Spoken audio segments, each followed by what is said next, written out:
Well, let's see if we can make this quick. I'll give you a quick explanation of what we're up to. So I've determined, because my paddle works fine on lots of Elecrafts and Tentecs and ICOMs, etc., that something's broken in this old, and let me find the faceplate, in this old MFJ model 407. So I have flipped it over, and let's see what we can do. We can recreate that step for you. So I stuck this adapter on my paddle. I made sure that the tip is still the tip and the ring is still the ring. I put it inside of here, and I checked from the dit paddle over here, which is this contact. We have connectivity.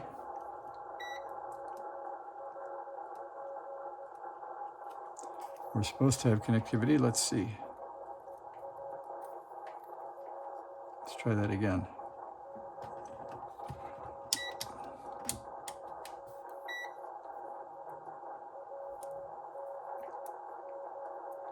Well, that's just not right. There we go. That red one wasn't plugged in all the way. Okay. Then we'll go from the dit paddle. First we have that works, and then we go over here, and I found that that's the dit trace, and this is the DA trace. So we know we're not confused, and I labeled those like that. So there's the dit trace and there's the DA trace.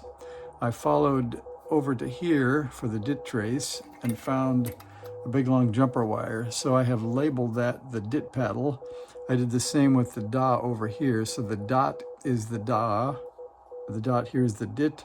This open connector looking is where the input goes. So what I plan to do is pull out this jumper and this jumper and switch the paddle connections from this one. It'll go over to here, and this one will go to here. And I have prepared, I think these will be good enough, a couple of pieces of enameled wire. And we haven't used the Hako for a while, so we need to hear that. So we're going to pull out these jumpers. So first the long one here. So we'll get Mr. Hako with its farting sounds here, and we will pull out this one.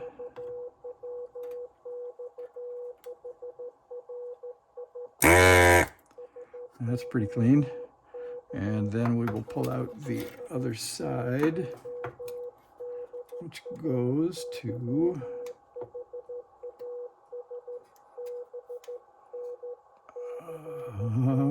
we might need a light for this. Let's see. We do have a light.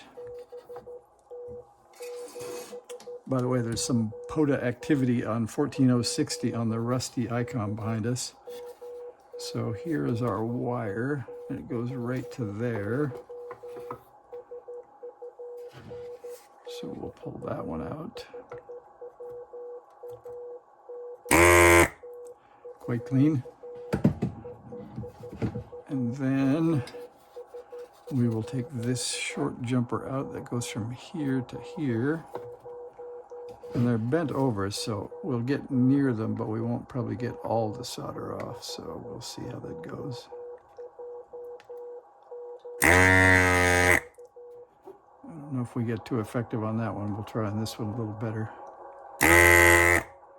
That's pretty clean. So let's see if that will lift up.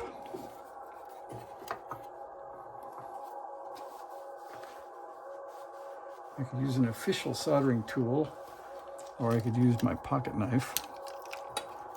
So let's see.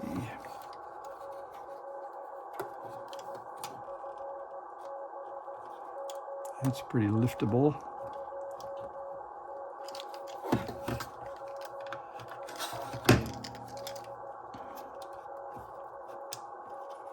Very nice. No lifted pads. Thank you, Mr. Hako. All right, let's try that. Oh, I guess even this side is loose, so no problem with that.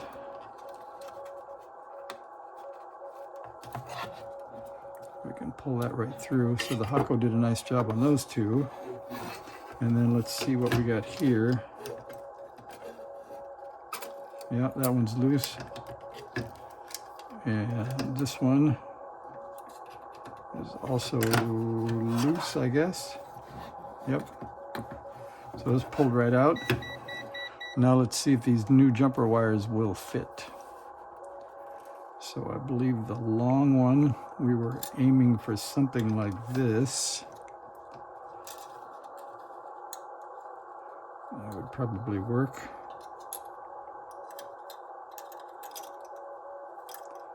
Let's see about that. They might not be perfect length, but we'll see. And hopefully they're not too fat for the holes. They work. And I guess I could use some tools instead of my fingers.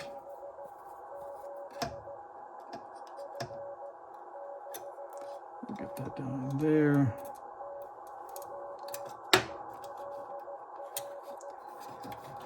We'll solder that.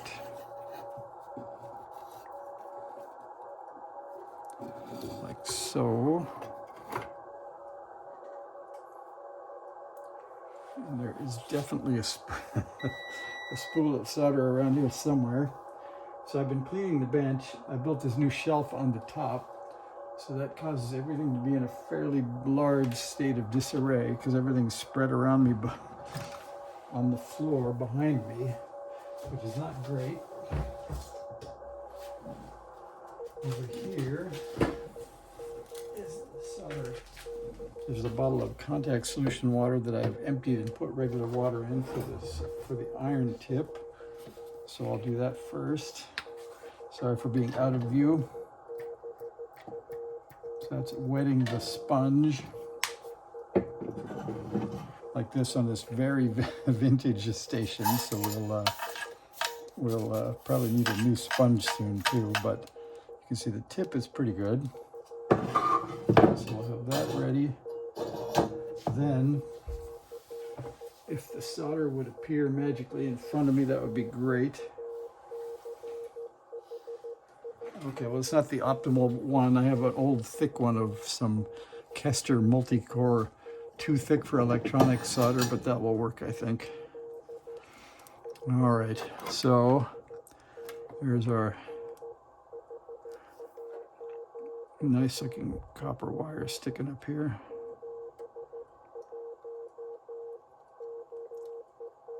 Anybody copying the POTA station? So that's one. And it runs off over to here. And if we're lucky at the end of this, dit will be dit and da will be da. All right, now here's my other wire like that. And we planned that one, maybe to go around the back of that capacitor if we're lucky.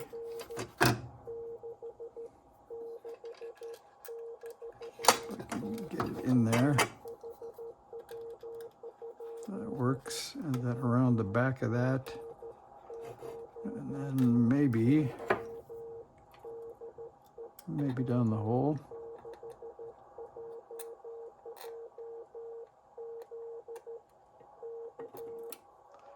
Except I'm banging into things. There we go.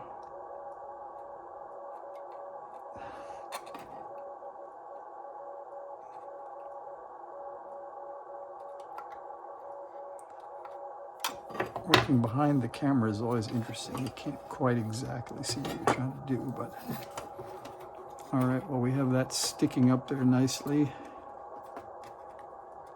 And it was sticking up here nicely, but it isn't anymore. And then it completely fell out, so we'll try to do that one end at a time.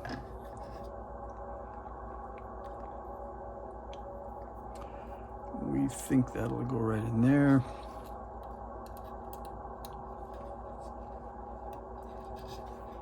And I'll just hold it with my finger, and hopefully it won't get burned.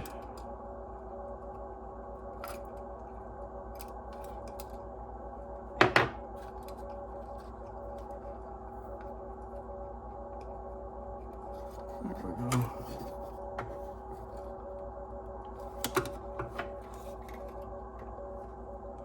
I think that moved again, but I think it's close enough.